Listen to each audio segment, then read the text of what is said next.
So, I'm here to do something a little bit fun today, after yesterday. I mentioned in my video yesterday that I watch Genevieve quite often, most days actually. Well, she's on while I'm doing various things. And you often miss stuff when you are crafting along with somebody. But what I had seen is Jen has the most amazing pin in the top of her art glitter glue. Now, I lose pins all of the time, and although I've only just started using this glue bottle with the pin, I knew it was only a matter of time before I lost the top. And this pin topper thing that Jen has is amazing. So last night I trawled her videos to try and find the first time she mentioned where this came from, and I found it, and it is West Texas Sass on Etsy, and I will link, her name is Natalie, I will link her shop below. She has some awesome, she calls them stopper toppers. They're awesome, but she does not deliver to the UK. So I started to rack my brains, and I had a bit of an epiphany of how I could make these myself, because I really wanted one for my glue. Now, my initial plan was I was going to use an eye pin from my jewellery kind of stuff, my Dangles stuff, but it doesn't fit in my glue bottle. It does fit in my glossy accents, but it doesn't fit in here. Now, I'm not going to use it in the glossy accents because I'm not 100% sure it won't actually glue into place and stay where it is. And the other thing was, when I was reading the description of West Texas Sass, she uses a stainless steel pin so it doesn't rust and discolour your glitter. Now, I'm kind of hoping that's what these are, because these come with the bottles. So I'm hoping these pins are okay. So what I thought I would do is just show you how I made these. Now, they are not perfect. The ones that you can get from Natalie on Etsy are perfect. They are much, much better and nicer than these. But if you are unable to get them delivered like I am, I'm just going to show you what I did. Okay, so I'm going to start with this red pin, and what I need to do is find a bead that's going to work with the kind of colour scheme that I have chosen. So this being red, I'm just going to grab a bead. I can't show you my bead boxes because I had a bit of an accident and the beads went everywhere today. So I think I'm going to go with this one because that goes quite well. So what I'm going to do is with this one, I'm going to go for a different kind of colour scheme, because the other ones, I'm going to finish that one off for you in a bit, because this obviously needs to dry. So I'm just finding a couple of end caps that will kind of go, I think, with the red. And what I have is, I tried so many different options for this, and this I found was the best option. I'm not 100% sure it's completely strong enough, and I'm not sure how long these will hold, but I'm kind of happy with that. That looks pretty cool. I love it, actually. So this is a 0.6mm copper coloured wire. I got this from AliExpress, and all you need to do is put in jewellery wire. You will get a ton. So I've got so much of this stuff after watching the lovely Gail's bead dangle tutorial. I did buy a ton of it. It's very, very cheap from AliExpress, and it came really quickly, actually. So this is the bit that's fiddly, and I kind of hope I can show you this clearly. So the first thing I do is take the wire and my round nose pliers, and I just twist a double kind of ring. Just twist that. So I've got a little a double ring there. I don't know if you can see. Sorry about my hands. I don't know if that's going to focus. No. Might have to try something once I've done the other side. But basically, let's see if it will focus on here. You see that little double, that little ring? So now what I need to do is make another one of those. So this is obviously a bit too long, so I'm going to cut it slightly. I will trim it again. Actually, I'm going to cut it fairly short. That's probably still way too long. Yeah, probably way too long. I only need to twist it twice. And it's just going to be a case of guessing, really. That's what I've done with the other two. And this time I'm twisting it in the opposite direction.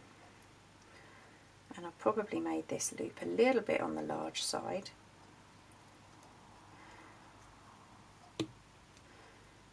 Just nip that a little bit. Okay, so now this is, like I said, this is a fiddly job. Can you see I've got that? It's kind of like the infinity symbol. It's a little figure 8. So this is also a little bit messy. I've tried this with glossy accents and I've tried it with Fabri-Tac, and I am going to stick with the Fabri-Tac because that seems to be holding pretty well. So what I do is lose that little figure 8 I've just made. Ah, there it is. Pop that onto your, I don't know what this is called, pearl ball top pin, something like that. I pop that on first and then hold the ball as best I can, and then I am going to just pop on a little squirt of Fabri-Tac, or maybe a lot, and then I drop on my first bead cap. If I can get that in the hole before the glue starts to dry. Now I've not tried these bead caps, so I'm not sure how they're going to work in comparison to the other one. Then I put a little bit more glue inside that ball cap and then slot on my bead. Give it a good push down. Now I did get glue on the bead, but I just kind of picked that off once it dried. And this one I don't think is going to work quite as well because I've got a massive hole in my bead. But what I can do is maybe try and squeeze some glue in that hole.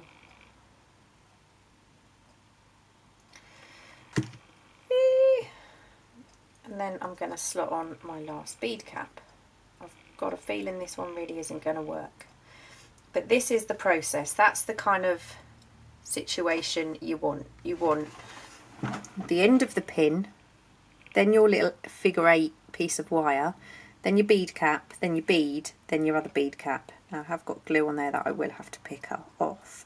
Now I've been leaving these for about an hour to dry, and they have dried pretty well. We'll see about that one later. So this is one I made earlier, and this one is now ready to kind of go. So again, it's got the bead, the little figure 8 piece of wire, the bead cap, the bead, and then the bead cap. So we are good to go with this one. Now this one had a pink pin, so I've gone for a pearl and silver on this one. And I have already started my bead dangle, so you don't have to get bored watching every single step. But what I've got is I've got a flat pin here, and I just picked a few little beads that I'm just going to pop on to make my last kind of bead dangly charm. I go for, make this a little bit on the larger side if this will work.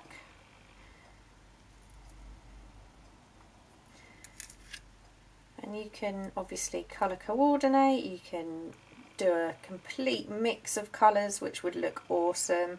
I mean, Natalie on her site, she's got Halloween ones at the moment with pumpkins, they look fab.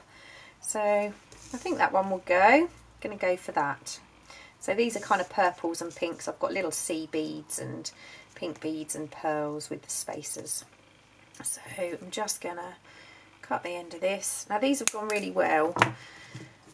until now, and now I'm filming. It's probably going to go horribly wrong, but I just wanted to share, you know, I mean, I wanted to share where to get them from, because some of you might not have seen Jen's topper stopper. Hang on, let me look. Stopper topper, yeah. I'm calling them glue dangles. These are my glue dangles. Obviously, these are absolutely not my idea, and I certainly would have purchased one.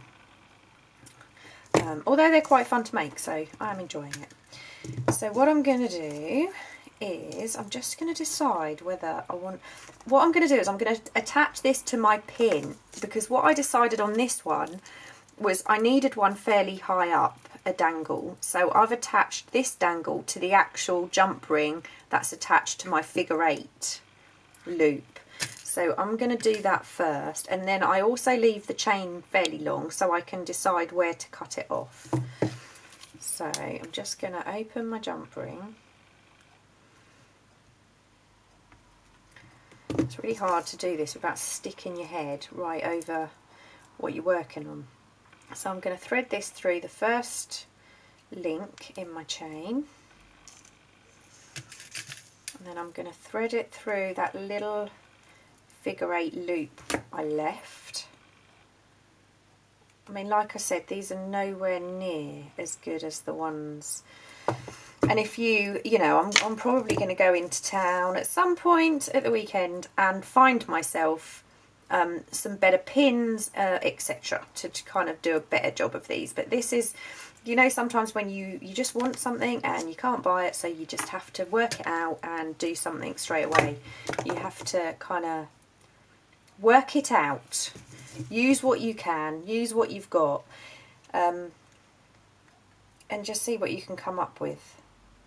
So there's a million options you can do, a million things you could use, but this is what I have, so this is what I'm using. I'm just going to attach this last one to the top jump ring because it needs to be fairly, you need to keep these fairly short, especially if you're using an itty bitty glue bottle like I am. The art glitter glue, you could knock yourself out and make a really long one, that'd be awesome. So you can see this is starting to take shape. Now, you all know that I got that absolutely amazing journal that also made me cry like a lala from the wonderful Mrs. Cog, and she also sent a few charms and some beautiful bits and pieces, and this was one of them. So I'm going to add this to this particular dangle, and this is probably the one that I will use. I'm going to fill both bottles up. I would love to know if anybody has used these types of bottles with Fabri-Tac and whether they work, because I've been a bit concerned about putting Fabri-Tac in them.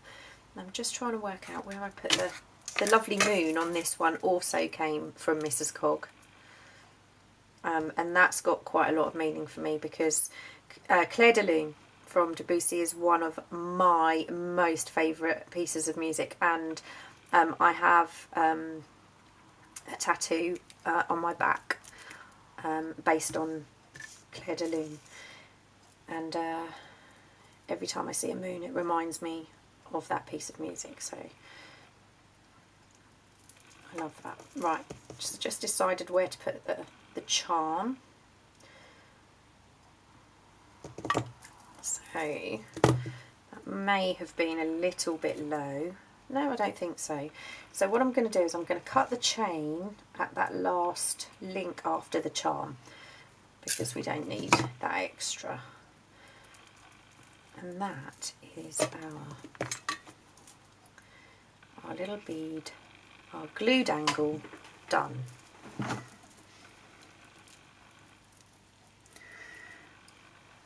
Oh, it's not focusing. I hope you can see. Isn't that just the most adorable thing you've ever seen? I was a bit worried they wouldn't stand up. Now, it probably won't stand up. Oh, it will. I didn't think it would stand up without the glue in. So those are my little project for today. So if you can't order one because you can't get it delivered to where you are, that's just a little option for how you could make your own.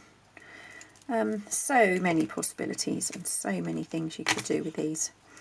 I hope you found that useful and not quite as depressing as my previous video. And thank you to everybody who's commented. I just cannot reply to every one of them, although every one of them deserves a reply. I'm trying to work my way through them, but thank you. And I hope you like them. Thank you so much to Natalie from West Texas Sass for this fabulous idea, and if you can, absolutely go over to her store and purchase one of hers, because they really are stunning. So thanks again for watching. I will see you all again very soon. I'll see you later. Bye.